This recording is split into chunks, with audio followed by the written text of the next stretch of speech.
अहंकार एक दीमक की तरह है। जिस तरह दीमक लकड़ी को खोखला कर देता है, वैसे ही अहंकार भी मनुष्य को भीतर से खोखला कर देता है। इसलिए अहंकार को अपने पास कभी ना आने दें, नहीं तो ये आपको भीतर से खोखला कर देगा। अहंकार तो वो बीमारी है जिसने रावण और कंस जैसे महाबलशाली राजाओं को भी नहीं बख्शा। वो अहंकार ही था जिसने इन महावीरों का सर्वनाश कर दिया। इसलिए मैं भाग्य आपसे यही कहता हूँ कि अहंकार रूपी दीमक से दूर रहो, अन्यथा ये आपका सर्वनाश कर देगी। अपनी एक कहानी के जरिए आज मैं आपको जीवन की यही सीख देने वाला हूँ, लेकिन पहले उन लोगों की जिज्ञासा तो शांत कर दूं जो अपनी राशियों का हाल जानने के लिए उत्सुक हो रहे हैं।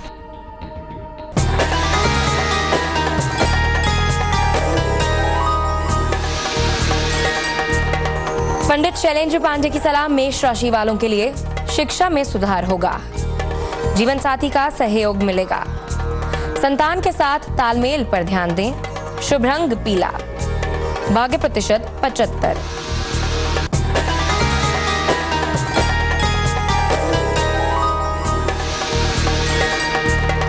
वृषभ राशि, चिंताएं कम होंगी, रोजगार में मनचाही सफलता मिलेगी, धन की प्राप्ति होगी।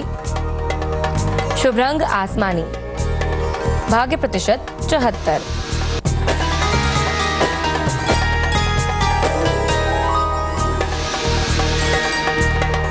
मिथुन राशि, नौकरी में सुधार होगा, वाणी पर काबू रखें, जल्दबाजी में फैसला ना लें। शुभ रंग धानी, भाग्य प्रतिशत 88।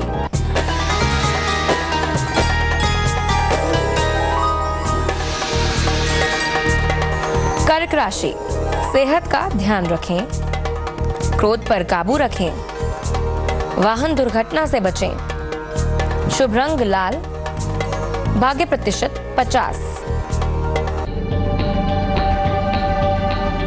हाँ, तो मैं आपको अहंकार से बचने की सलाह दे रहा था। मैं आपको ये बात समझाने की कोशिश कर रहा था कि अहंकार कितना खतरनाक होता है। चलिए एक कहानी सुनाता हूँ। सुखदेव ऋषि के आश्रम में कई शिष्य रहते थे। उनमें अनुज नाम का शिष्य काफी तेज था। धीरे धीरे वो खुद को अन्य शिष्यों से श्रेष्ठ मानकर दूसरों को हीन समझने लगा। ऋषि उसके अंदर छिपे अहंकार को समझ गए और उसे एक दिन अपने साथ एक सागर के पास ले गए। विशालकाय समंदर अत्यंत आकर्षक दिख रहा था। उसकी लहरें जब अटखेलियां करती तो मन प्रसन्न हो जाता। ऋषि ने अनुज से सागर का पानी पीने के लिए कहा। आखिर ऋषि ने शिष्य को सागर का पानी पीने के लिए क्यों कहा, इसका क्या भेद है, ये मैं आपको आगे बताऊंगा। लेकिन पहले अगली 4 राशियों का हाल।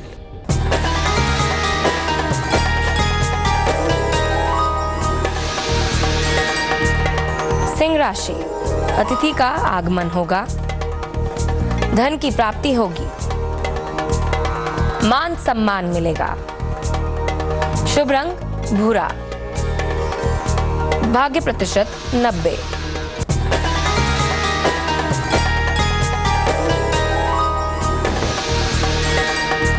कन्या राशि वालों के लिए क्या खास है? दुर्घटना से बचें, कारोबार में समस्या का योग है, यात्रा का योग है।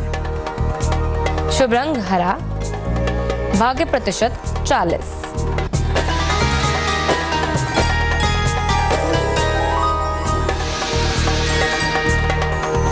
तुला राशि, क्रोध पर काबू रखें, लंबी दूरी की यात्रा का योग है, संतान की प्राप्ति का योग है। शुभ रंग नीला, भाग्य प्रतिशत 91।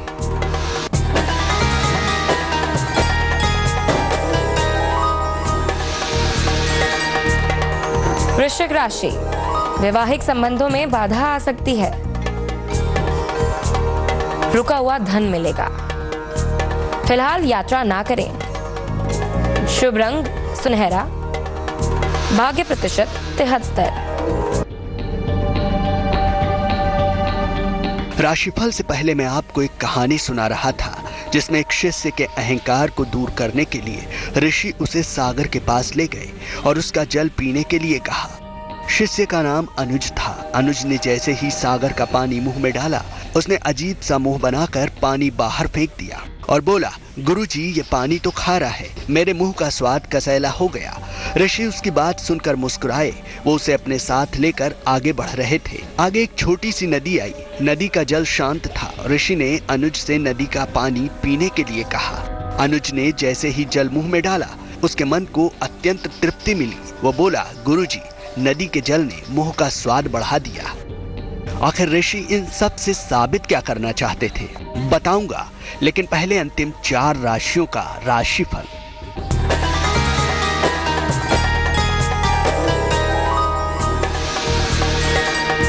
अब बारी धनु राशि की। प्रिय व्यक्ति से मुलाकात होगी। खान पान पर ध्यान दें। यात्रा फिलहाल टाल दें। शुभ रंग हरा।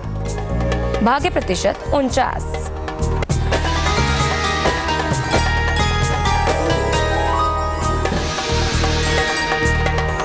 मकर राशि, कारोबार में लाभ होगा। सेहत अच्छी रहेगी। विदेश यात्रा का योग है। शुभ रंग नीला।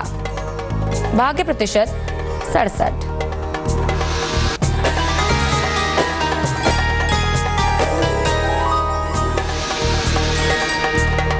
कुंभ राशि, नई नौकरी मिलेगी। धन लाभ का योग है। उपहार सम्मान का लाभ मिलेगा। शुभ रंग क्रीम। भाग्य प्रतिशत 54।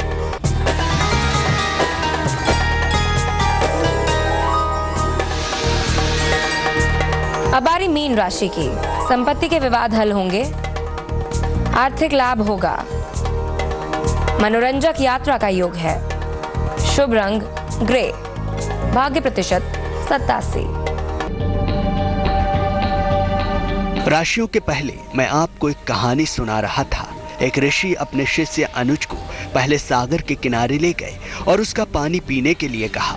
शिष्य ने जैसे ही सागर का पानी पिया, उसने अजीब सा मुंह बनाया। सागर के पानी का स्वाद खारा था। ऋषि फिर उसे नदी के पास ले गए और उसका पानी भी शिष्य से पीने के लिए कहा। शिष्य ने नदी का पानी पिया। उसके मन को अत्यंत तृप्ति मिली। वह बोला, इतना ठंडा और मीठा जल बहुत कम मिलता है, जबकि इतने बड़े सागर का पानी एकदम खारा था। उसके ऐसा कहते ही ऋषि बोले, पुत्र देखा तुमने, छोटे बड़े से कुछ नहीं होता। हर व्यक्ति को अपने व्यवहार और सद्कार्यों से अपने लिए जगह बनानी पड़ती है। तुमने सागर के अहंकार को देखा, वो सब कुछ अपने में ही भरे रहता है, लेकिन इसका जल खारा होता है।